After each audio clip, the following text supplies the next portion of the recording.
Reverse brain drain. అంటే America వాళ్ళు తెలివితక్కువగా చేశారేమో ఇది అనిపిస్తది నాకు. ఎందుకంటే ఇప్పుడక్కడ మీరట్లా ఇంపోజ్ చేసి ఎవరిని రానీయకుండా చేస్తే మళ్ళా వాళ్ళు వర్క్ అంతా ఇండియాకే పంపిస్తారుగా. ఇది ఇట్లా ఇట్లా అవ్వదా ఇది? అవుతుంది. ఇప్పుడు ఆల్రెడీ చాలామంది వెనక్కొచ్చేస్తున్నారు. ఇప్పుడు ముందు ముందు ఎవరైనా అక్కడ డిగ్రీలు, మాస్టర్స్ చేసిన వాళ్ళు గూడా మనకక్కడ ఫ్యూచర్ లేదని చెప్పి గ్రీన్ కార్డ్స్ ఇప్పటికే 25 ఏళ్ళు పెండింగ్ ఉంది. ఇంకా డిలే అవుతది.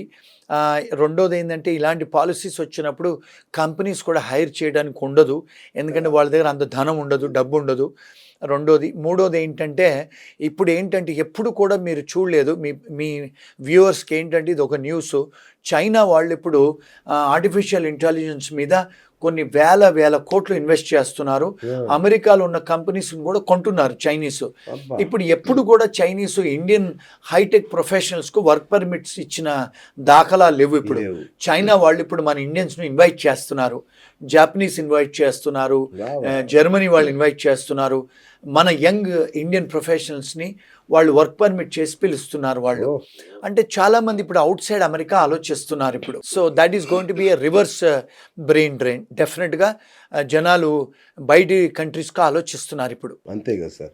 అట్లాగే సార్ ఇప్పుడు ఓపీటీ మీద ఉన్న విద్యార్థులు గానీ, స్టూడెంట్స్ కానీ, ఈ కుటుంబ సభ్యులు హెచ్4 మీద ఉన్న కుటుంబ సభ్యులు గానీ, వీళ్ళ పరిస్థితి ఏంటి సార్? వాళ్ళకి ఇబ్బంది కాదా? ఎందుకంటే ఆటోమేటిక్‌గా ఉద్యోగాలు తగ్గిపోతున్నాయి. ఆటోమేటిక్‌గా అవకాశాలు తగ్గిపోతున్నాయి. వీళ్ళ పరిస్థితి ఏంటి? చాలా ఘోరమైన పరిస్థితి అండి. ఇప్పుడు కదా! ఏంటంటే ఇంతకుముందు ఉద్యోగాలు పోయిన తర్వాత 60 డేస్‌లో ఇంకొక ఎంప్లాయర్‌ని ఎతుక్కోవాలి. ఇప్పుడు ఏం చేస్తున్నారు ఇమిగ్రేషన్ వాళ్ళు 60 రోజులు ఎవరికైతే ఉద్యోగం లేదని వాళ్ళకి తెలిస్తే వాళ్ళకు నోటీసులు పంపిస్తున్నారు. నోటీస్ టు అపియర్ అని. అంటే వాళ్ళను రిమూవల్, డిపోటేషన్ చేయడానికి వాళ్ళు నోటీసులు వస్తున్నాయి. అంటే ఇప్పుడు భయంకరమైన టైం ఇది. అంటే ఒకవేళ భర్తలకు నోటీసులు వస్తే భార్య పిల్లల్ని కూడా డిపోటేషన్ చేస్తారు. సో ఈ మధ్య కాలంలో మా ఆఫీస్‌కు చాలా కాల్స్ వస్తున్నాయి అలాంటివి.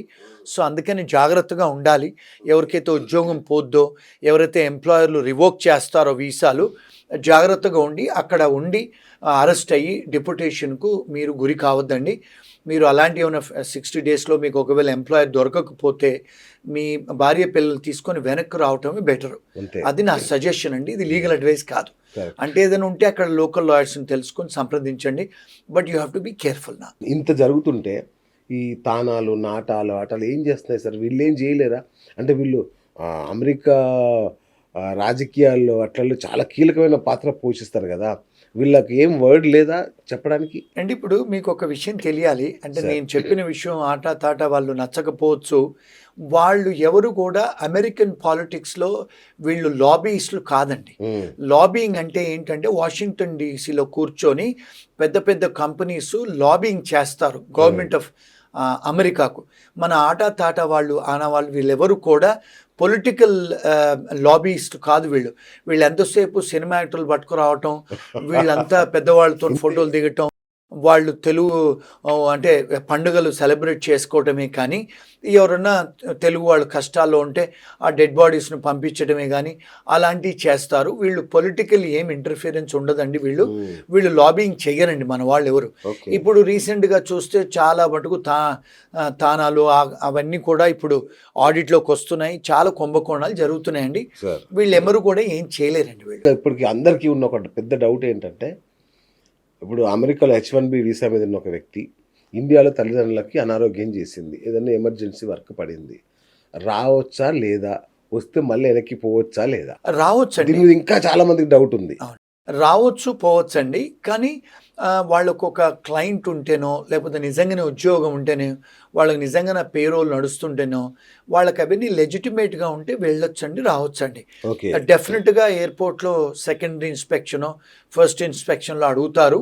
అడిగినప్పుడు వాళ్ళు కన్విన్స్ చేయగలిగితే I don't see any problems అండి. అంటే ఇప్పుడు వాయిదా వేసుకోవాల్సిన అవసరం లేదు. టూర్‌ని. లేదండి. అంటే జాబ్ లేకపోతే మాత్రం రావద్దు ఇంకా. జాబ్ లేకపోతే వస్తే కష్టం అండి. మళ్ళీ వెనక్కి రాలేరు. ఇప్పుడు రీసెంట్‌గా కొంతమంది పంజాబీ వాళ్ళు ఇంతకుముందు పొలిటికల్ అసైలం ఫైల్ చేసుకొని గ్రీన్ కార్డ్ తెచ్చుకున్నారు. ఓకే. తెచ్చుకొని వాళ్ళు మీరు పొలిటికల్ అసైలం అంటే ఏంటండి? మీ దేశంతోని మీకు ఇబ్బంది ఉంది అని మరి గ్రీన్ కార్డ్ తీసుకొని మీరు అమెరికన్ సిటిజన్స్ కాకముందు దయాభిక్ష ధర్మం దయాభిక్ష. దయాభిక్ష. ఆ! మరి మళ్ళీ ఇండియాకు మీరు ఫ్యామిలీని అటెండ్ చేసుకొని వెనక్కి వస్తుంటే ఎయిర్‌పోర్ట్‌లో వాళ్ళని అరెస్ట్ చేసి మీకు దయాభిక్ష అని చెప్పి మా దగ్గర గ్రీన్ కార్డులు తీసుకున్నారు, మరి ఇప్పుడు మీరు ఇండియాలో భయం లేదా, మరి ఎందుకు వెళ్తున్నారని చెప్పి అరెస్ట్ చేసి కుటుంబాల్ని వెనక్కి పంపిస్తున్నారు. బా ఇవన్నీ కూడా మీడియా వాళ్ళు ఏం చేసి వంకరగా చెప్తారండి, కానీ ఓకే. అసలైన విషయాలు చెప్పరు. సో మేమంటే అక్కడ రోజు చూస్తుంటాము, కరెక్ట్ మా ఆఫీస్కు బోల్డని కాల్స్ వస్తూ ఉంటాయి. నేను నా అనుభవం ఒక 35 ఏళ్ళు న్యాయం వృత్తిలో ఉన్నాను కనుక నాకు తెలుసు కనుక నేను చెప్పగలుగుతానండి. ఇప్పుడు ఇంకా కలలు కంటూనే ఉన్నారు చాలా మంది, కళ్ళు ఇంకా ఆశ ఉంది మనం అమెరికా పోతాము అని. మరి H1B వీసాల సంగతి ఏంటి సార్?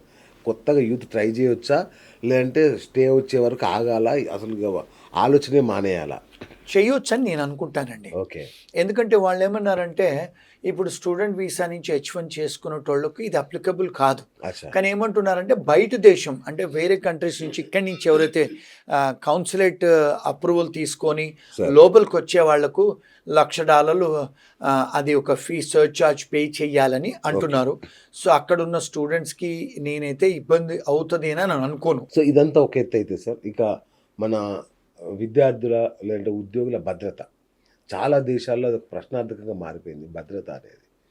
దీనికి తోడు స్ట్రెస్ లెవెల్స్, ఈ అన్ని గందరగోళాలకు సంబంధించిన స్ట్రెస్, విపరీతమైన ఆరోగ్య సమస్యలు, ఎట్లా వాళ్ళు బయటపడాలి దీని నుంచి? ఇప్పుడు మీరు చూస్తుంటే మొన్న ఆస్ట్రేలియాలో కూడా పెద్దగా వాళ్ళు ఇమిగ్రెంట్స్ అందరిని వెళ్ళిపోమని చెప్పి Yes, తెల్లవాళ్ళంతా అవును. వాళ్ళు ధర్నాలు చేస్తున్నారు, ఇంగ్లాండ్లో చేస్తున్నారు, యూరోప్లో చేస్తున్నారు. కెనడా వాళ్ళు ఆల్రెడీ ఆపేశారు కూడా, కెనడా వాళ్ళు వాళ్ళు- ఇబ్బంది పడుతున్నారు. అవునండి. సో ఇప్పుడు ఏమైపోయిందంటే ఇప్పుడు మనకు చూసుకుంటే మన తెలంగాణలో కేసీఆర్ గారు ఆంధ్ర వాళ్ళు వెళ్ళిపోవాలని చెప్పేసి మనకి ఎలాంటి ఫీలింగ్ అయితే వచ్చిందో అలాంటిదే ఇప్పుడు ఈ అన్ని వెస్ట్రన్ కంట్రీస్, ఆంగ్లో సాక్సన్ కంట్రీస్లో వచ్చేసిందండి. ఇప్పుడు పోలాండ్ అనే కంట్రీ వాళ్ళు ఓపెన్గా చెప్పేస్తున్నారు, మాకు ముస్లిమ్స్ రావద్దు, స్టూడెంట్సే కానీ వర్క్ పర్మిట్స్ మేము ఇవ్వము అని. అలా ఇప్పుడు జర్మనీలో ఉన్న మాస్కులన్నీ తొలగించారండి. చాలా యూరప్ కంట్రీస్లలో వాళ్ళు ఏం చెప్తున్నారు, ముస్లిమ్స్ గో బ్యాక్ అని చెప్తున్నారు. ఇప్పుడు ట్రంప్ గారు వచ్చిన తర్వాత చాలా కంట్రీస్లలో, ముస్లిం కంట్రీస్లలో కౌన్సిలేట్స్ క్లోజ్ చేశారు. మొదటిసారి వచ్చినప్పుడు కూడా ఒక 40 దేశాలలో కౌన్సిలేట్స్ క్లోజ్ చేశారు వారు, ఏది ముస్లిం కంట్రీస్లలో. అంటే ఏమవుతుందంటే ఇప్పుడు ఇమిగ్రెంట్స్కు యాంటీ ఇమిగ్రెంట్ ఫీలింగ్ వచ్చేసిందండి. ఆ యాంటీ ఇమిగ్రెంట్ ఫీలింగ్ వచ్చింది కనుక డెఫినెట్గా మనను టార్గెట్ చేస్తారు. అంటే ఇంతకుముందు కూడా అమెరికాలో డాట్ బస్టర్స్ గ్యాంగ్ అనేది ఉండేది. అంటే ఏంటి, బొట్టు పెట్టుకున్న వాళ్ళని చంపేసేవాళ్ళు తెల్లాళ్ళు. అలాంటి సిచ్యువేషన్స్ గతంలో జరిగాయి. దాని తర్వాత బ్లాక్స్ మనల్ని చంపడం అది ఎప్పుడైనా ఉందండి, ఇంటాలరెన్స్ ఉంది, ప్రతి కంట్రీలో కూడా జరుగుతుంది అలాగా.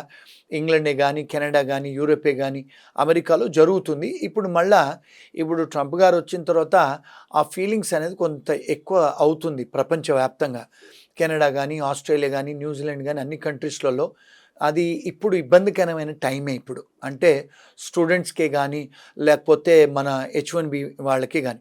ఇంకొక విషయం అండి, మన వ్యూవర్స్కి తెలవాల్సిన విషయం, ఇప్పుడు ఒక ఎగ్జాంపుల్ చెప్తానండి.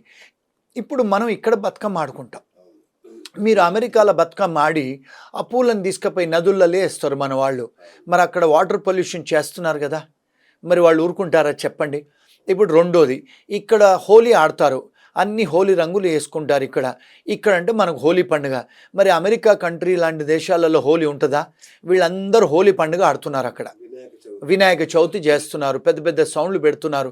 మరి సౌండ్ పొల్యూషన్ చేస్తున్నారు, మీరు ఎయిర్ పొల్యూషన్ చేస్తున్నారు, ఇమర్షన్ కూడా చేస్తున్నారు, వాటర్ పొల్యూషన్ చేస్తున్నారు. మరి ఇవన్నీ ఫెలనీస్ కదా, ఇవన్నీ సీరియస్ అఫెన్సెస్ కదా. మీరు అక్కడ వచ్చి కాలుష్యం చేస్తున్నారు కదండి వాతావరణాన్ని. మరి వాళ్ళు టాలరేట్ చేస్తారా చెప్పండి. ఇప్పుడు మన బాలకృష్ణ సినిమా ఏదో వస్తే 20-30 కార్లు 40 కార్లు పెట్టుకొని మ్యూజిక్లు పెట్టుకొని సౌండ్లు పెట్టుకొని పోతున్నారు. మరి సౌండ్ పొల్యూషన్ కదా. మరి ఇలాంటివి మీరు అక్కడ మొన్న ఒక సినిమా థియేటర్లో బాలకృష్ణ సినిమానో లేకపోతే మన ఇండియాలో ఈ సినిమాలు వేస్తే ఆ సినిమా థియేటర్లు అన్ని పేపర్లు చింపేసేస్తున్నారు స్క్రీన్ మీద. వాళ్ళు సినిమా క్లోజ్ చేసి తెల్లవాళ్ళు మేము ఇంకోసారి మీకు ఇండియన్ సినిమాలు వేయనిమని చెప్తున్నారు. మరి మన వాళ్ళు ఇలాంటివి చేస్తుంటే వాళ్ళ దేశానికి వచ్చి మరి మనం 2 సైడ్లు చూడాలి కాయిన్కి. వాళ్ళు ఎందుకు ఇలా బిహేవ్ చేస్తున్నారు? మన వాళ్ళు ఇవన్నీ చేస్తున్నారండి. మరి మన వాళ్ళు చెత్తలేస్తారు అక్కడికి వచ్చి మన రోడ్ల మీద, మన వాళ్ళు సౌండ్ పొల్యూషన్ మ్యూజిక్లు పెట్టుకొని తిరుగుతూ ఉంటారు కార్లలో, మన వాళ్ళు రాత్రులు అక్కడ కూర్చొని రెస్టారెంట్ ముందు హడావిడి చేస్తారు, గ్యాంగులు నిలబడతారు, మన ఇంటి పక్కన మ్యూజిక్లు పెట్టుకొని పార్టీలు చేస్తారు మన తెలుగు వాళ్ళు స్టూడెంట్స్ మన గెస్ట్ హౌజులలో. మరి అక్కడ మీకు డిస్టర్బెన్స్ అవుద్ది కదండి పక్కింటి వాళ్ళకి తెల్లవాళ్ళకి, మరి డెఫినెట్గా వాళ్ళు కంప్లైంట్ చేస్తారు కదా సిటీకి పోలీస్కి. ఇలాంటి మరీ ఎక్కువ చేస్తున్నారు మన వాళ్ళు. ఇది కూడా వన్ ఆఫ్ ద రీజన్. కానీ ఇది మాలాగా బయటకు వచ్చి చెప్పిన వాళ్ళు ఎవరు లేరు, నచ్చరు చెప్తే. చెప్పరు, ఎవరు చెప్పరు నిజంగా. ఇవి కూడా వన్ ఆఫ్ ద రీజన్ అండి.